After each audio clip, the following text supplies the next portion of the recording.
grown Toyota, leading the way every day. Atkins grown Toyota, symbols of trust. The investigative arm of the U.S. Congress, known as the Government Accountability Office, or GAO, has released another report urging the Department of Defense to provide more details and more information about its plans for the Guam military buildup. The GAO finds that the DoD has not provided enough data to come up with an accurate estimate of the buildup cost, which is estimated right now at around $12.1 billion. The GAO says this estimate is based on a number of assumptions. The GAO recommends that DoD come up with reliable cost estimates, an integrated master plan for the realignment, a mechanism to share annual updates on its status, and sustainment requirements for affected facilities until the realignment initiatives are complete. Senator Frank Ogun Jr. is the chair of the Committee on the Guam U.S. Military Realignment. Well, first of all, I think we need to recognize that DoD certainly concurs with the general recommendations of GAO. And then we also need to recognize that if we turn the clock back, in May of last year, the numbers were redefined. We were initially talking about 10,500 Marines relocating to Guam prior to that timeline.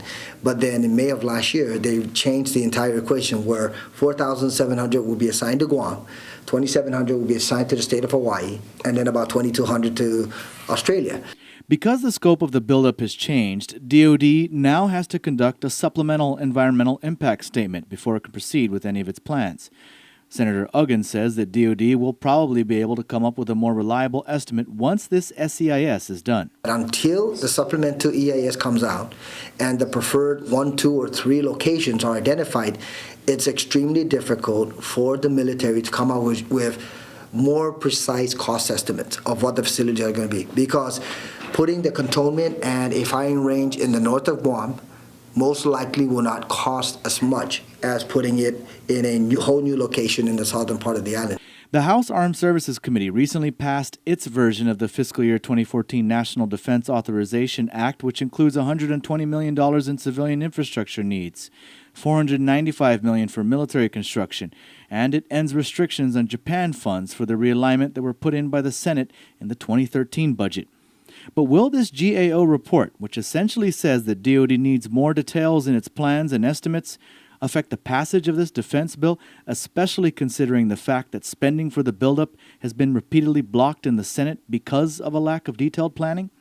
Senator Frank Ogun Jr. thinks it depends on whether or not DoD can provide Congress with a master plan, something he understands that DoD was supposed to provide sometime this summer. If that master plan is provided, a lot of it is going to be contingent on the timing. Let's say, for example, the budget that was passed by the House of Representatives. If that goes before the U.S. Senate within the next 2 weeks, and that master plan is not provided to the U.S. Senators, then it gives them every reason to question investing in the military relocation.